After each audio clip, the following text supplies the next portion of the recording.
ಬೆಳಕು ಎಂದರೆ ಏನು? ಬೆಳಕು ಒಂದು ಶಕ್ತಿಯ ರೂಪವಾಗಿದ್ದು ಅದು ನಮಗೆ ದೃಷ್ಟಿ ಸಂವೇದನೆಯನ್ನು ನೀಡುತ್ತದೆ. ಬೆಳಕು ಯಾವ ರೀತಿಯ ಅಲೆಯಾಗಿದೆ? ಬೆಳಕು ವಿದ್ಯುತ್ಕಾಂತೀಯ ಅಲೆಯಾಗಿದೆ. ಬೆಳಕಿನ ವೇಗವು ಶೂನ್ಯದಲ್ಲಿ ಎಷ್ಟಿರುತ್ತದೆ? ಅಂದಾಜು 3,00,000 km/s ಆಗಿರುತ್ತದೆ. ಬೆಳಕಿನ ವೇಗವನ್ನು ಮೊದಲು ಅಳೆದ ವಿಜ್ಞಾನಿ ಯಾರು? ಓಲೆ ರೋಮರ್. ಸೂರ್ಯನ ಬೆಳಕು ಭೂಮಿಯನ್ನು ತಲುಪಲು ಎಷ್ಟು ಸಮಯ ತೆಗೆದುಕೊಳ್ಳುತ್ತದೆ? ಸುಮಾರು 8 ನಿಮಿಷ 20 ಸೆಕೆಂಡ್ ತೆಗೆದುಕೊಳ್ಳುತ್ತದೆ. ಚಂದ್ರನ ಬೆಳಕು ಭೂಮಿಯನ್ನು ತಲುಪಲು ಎಷ್ಟು ಸಮಯ ತೆಗೆದುಕೊಳ್ಳುತ್ತದೆ? 1.28 ಸೆಕೆಂಡ್. ಬೆಳಕು ಸರಳ ರೇಖೆಯಲ್ಲಿ ಚಲಿಸುವುದನ್ನು ಏನೆಂದು ಕರೆಯುತ್ತಾರೆ? ಬೆಳಕಿನ ರೇಖೀಯ ಪ್ರಸರಣ. ಬೆಳಕಿನ ಕಣ ಸಿದ್ಧಾಂತವನ್ನು ಮಂಡಿಸಿದವರು ಯಾರು? Isaac Newton. ಬೆಳಕಿನ ಅಲೆ ಸಿದ್ಧಾಂತವನ್ನು ಮಂಡಿಸಿದವರು ಯಾರು? Christian Huygens. ಬೆಳಕಿನ ಕ್ವಾಂಟಮ್ ಸಿದ್ಧಾಂತವನ್ನು ಮಂಡಿಸಿದವರು ಯಾರು? Max Planck.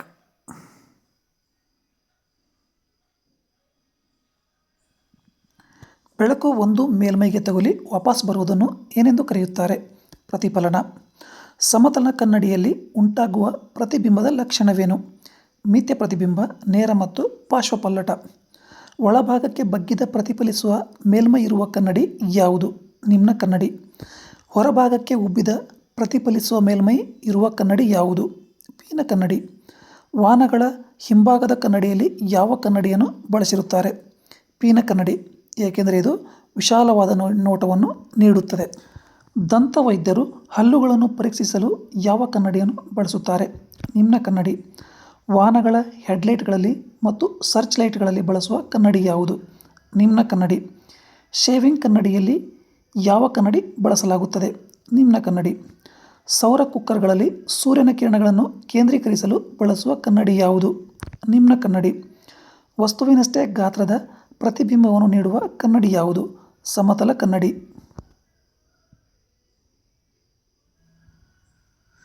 ಬೆಳಕಿನ ಪ್ರತಿಫಲನದ ನಿಯಮದ ಪ್ರಕಾರ ಪತನ ಕೋನ ಯಾವುದಕ್ಕೆ ಸಮನಾಗಿರುತ್ತದೆ? ಪ್ರತಿಫಲನ ಕೋನಕ್ಕೆ ಸಮನಾಗಿರುತ್ತದೆ. ಒಂದು ವಸ್ತುವು ಎರಡು ಸಮತಲ ಕನ್ನಡಿಗಳ ನಡುವೆ 90 ಡಿಗ್ರಿ ಸರ್ಕಲ್ ಕೋನದಲ್ಲಿದ್ದರೆ ಎಷ್ಟು ಪ್ರತಿಬಿಂಬಗಳನ್ನು ಉಂಟಾಗುತ್ತದೆ? 3 ಪ್ರತಿಬಿಂಬಗಳು ಉಂಟಾಗುತ್ತವೆ. ಪರಿದರ್ಶಕದಲ್ಲಿ ಯಾವ ಕನ್ನಡಿಗಳನ್ನು ಬಳಸಲಾಗುತ್ತದೆ? ಸಮತಲ ಕನ್ನಡಿಗಳು. ಕ್ಯಾಲಿಡೋಸ್ಕೋಪ್ನಲ್ಲಿ ಬಳಸುವ ಕನ್ನಡಿಗಳು ಯಾವುವು? ಸಮತಲ ಕನ್ನಡಿಗಳು. ಕನ್ನಡಿಯ ಸೂತ್ರ ಯಾವುದು?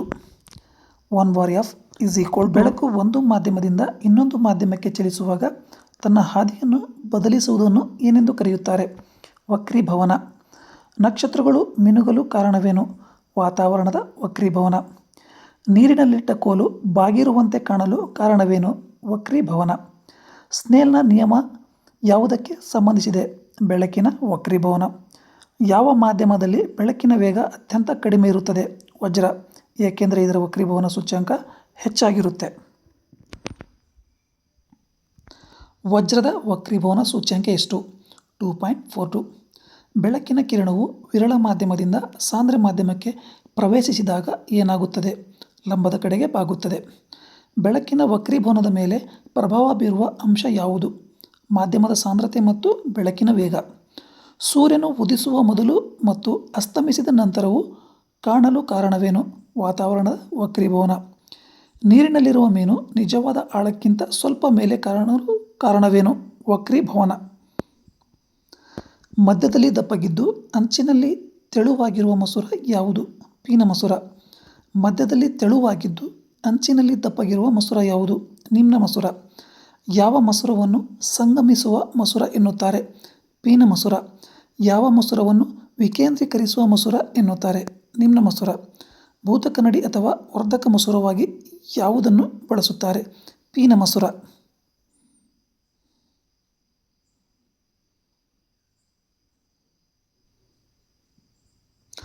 ಕ್ಯಾಮರಾ ಮತ್ತು ಸೂಕ್ಷ್ಮದರ್ಶಕಗಳಲ್ಲಿ ಬಳಸುವ ಮಸೂರ ಯಾವುದು? ಪೀನ ಮಸೂರ. ಮಸೂರದ ಸಾಮರ್ಥ್ಯದ ಅಂತರರಾಷ್ಟ್ರೀಯ ಏಕಮಾನ ಯಾವುದು? ಡಯೋಪ್ಟರ್. ಪೀನ ಮಸೂರದ ಸಾಮರ್ಥ್ಯವು ಯಾವಾಗಲೂ ಹೇಗಿರುತ್ತದೆ? ಧನಾತ್ಮಕವಾಗಿರುತ್ತದೆ. ನಿಮ್ನ ಮಸೂರದ ಸಾಮರ್ಥ್ಯವು ಯಾವಾಗಲೂ ಋಣಾತ್ಮಕವಾಗಿರುತ್ತದೆ.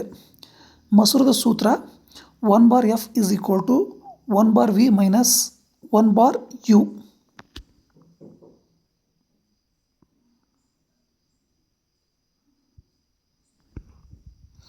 ಮಾನವನ ಕಣ್ಣಿನಲ್ಲಿರುವ ಮಸೂರದ ವಿಧ ಯಾವುದು?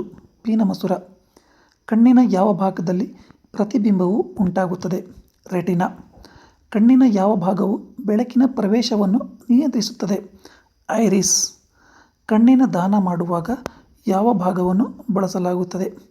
ಕಾರ್ನಿಯಾ. ಸ್ಪಷ್ಟ ದೃಷ್ಟಿಯ ಕನಿಷ್ಠ ದೂರ ಎಷ್ಟು? 25 ಸೆಂಟಿಮೀಟರ್.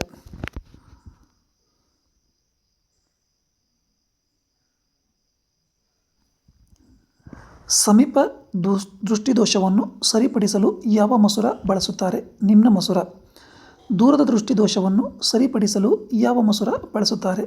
ಪೀನಮಸೂರ. ವಯಸ್ಸಾದವರಲ್ಲಿ ಕಂಡುಬರುವ ದೃಷ್ಟಿದೋಷ ಸರಿಪಡಿಸಲು ಏನು ಬಳಸುತ್ತಾರೆ? ದ್ವಿಫೋಕಲ್ ಮಸೂರ. ಅಸ್ಟಿಗ್ಮ್ಯಾಟಿಸಮ್ ದೋಷಕ್ಕೆ ಪರಿಹಾರವೇನು? ಸಿಲಿಂಡರ್ ಆಕಾರದ ಮಸೂರಗಳು. ಕಣ್ಣಿನ ಮಸೂರವು ಮಂಜಾಗುವ ಸ್ಥಿತಿಯನ್ನು ಏನೆಂದು ಕರೆಯುತ್ತಾರೆ? ಕ್ಯಾಟರಾಕ್ಟ್ ಅಂದರೆ ಪೊರೆ ಬರುವುದು ಎಂದರ್ಥ. ಬಿಳಿ ಬೆಳಕು 7 ಬಣ್ಣಗಳಾಗಿ ವಿಭಜನೆಯಾಗುವುದನ್ನು ಏನೆಂದು ಕರೆಯುತ್ತಾರೆ? ವರ್ಣವಿಭಜನೆ. ಬೆಳಕನ್ನು ವಿಭಜಿಸಲು ಬಳಸುವ ಉಪಕರಣ ಯಾವುದು? ಪಟ್ಟಕ. ಬೆಳಕಿನ 7 ಬಣ್ಣಗಳ ಗುಂಪನ್ನು ಏನೆಂದು ಕರೆಯುತ್ತಾರೆ? ವರ್ಣಪಟಲ. ಮಳೆಬಿಲ್ಲು ಉಂಟಾಗಲು ಕಾರಣವೇನು? ಪ್ರತಿಫಲನ, ವಕ್ರೀಭವನ ಮತ್ತು ವರ್ಣವಿಭಜನೆ. ವರ್ಣಪಟಲದಲ್ಲಿ ಅತಿ ಹೆಚ್ಚು ಬಾಗುವ ಬಣ್ಣ ಯಾವುದು? ನೇರಳೆ.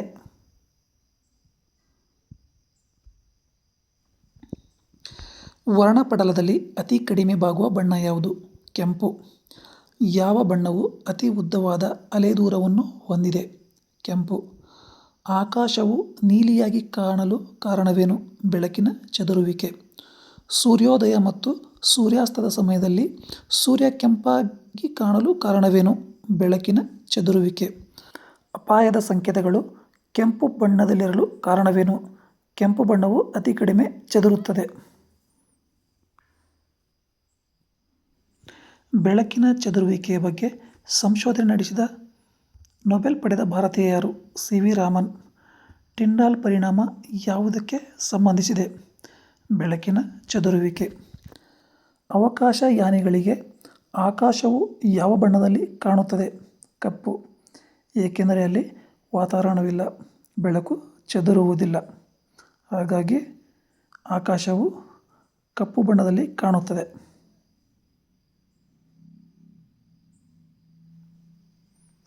ಮೃಗಜಲ ಉಂಟಾಗಲು ಕಾರಣವೇನು? ಪೂರ್ಣಾಭ್ಯಂತರ ಪ್ರತಿಫಲನ. ಆಪ್ಟಿಕಲ್ ಫೈಬರ್ ಯಾವ ತತ್ವದ ಮೇಲೆ ಕಾರ್ಯನಿರ್ವಹಿಸುತ್ತದೆ? ಪೂರ್ಣಾಭ್ಯಂತರ ಪ್ರತಿಫಲನ. ವಜ್ರವು ಅತಿಯಾಗಿ ಮಿನುಗಲು ಕಾರಣವೇನು? ಪೂರ್ಣಾಭ್ಯಂತರ ಪ್ರತಿಫಲನ. ಎಂಡೋಸ್ಕೋಪಿಯಲ್ಲಿ ಬಳಸುವ ತಂತ್ರಜ್ಞಾನ ಯಾವುದು? ಆಪ್ಟಿಕಲ್ ಫೈಬರ್ ಅಂದರೆ ಪೂರ್ಣಾಭ್ಯಂತರ ಪ್ರತಿಫಲನ.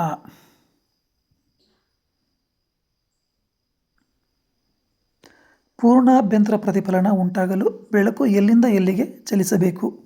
ಸಾಂದ್ರ ಮಾಧ್ಯಮದಿಂದ ವಿರಳ ಮಾಧ್ಯಮಕ್ಕೆ. ಪ್ರಾಥಮಿಕ ಬಣ್ಣಗಳು ಯಾವುವು? ಕೆಂಪು, ಹಸಿರು ಮತ್ತು ನೀಲಿ. ದೂರದರ್ಶನ ಪರದೆಯಲ್ಲಿ ಬಳಸುವ ಬಣ್ಣಗಳು ಯಾವುವು? ಕೆಂಪು, ಹಸಿರು ಮತ್ತು ನೀಲಿ. ಕೆಂಪು ಮತ್ತು ಹಸಿರು ಬಣ್ಣಗಳನ್ನು ಬೆರೆಸಿದಾಗ ಯಾವ ಬಣ್ಣ ಬರುತ್ತದೆ? ಹಳದಿ.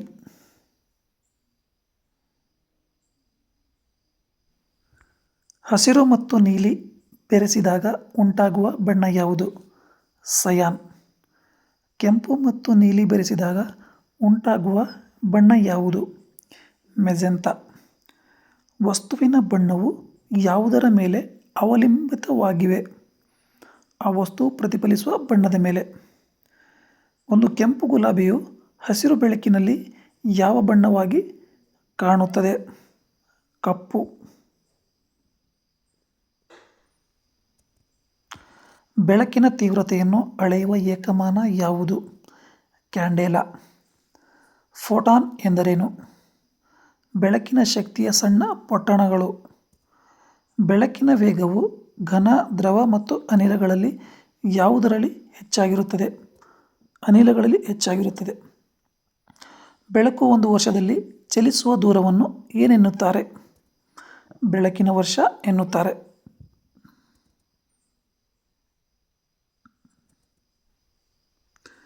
ಒಂದು ಬೆಳಕಿನ ವರ್ಷವು ಎಷ್ಟು ಕಿಲೋಮೀಟರ್ಗೆ ಸಮ? 9.46 ಕಿಲೋಮೀಟರ್. ಲೇಸರ್ನ ವಿಸ್ತೃತ ರೂಪವೇನು? Light amplification by stimulated emission of radiation.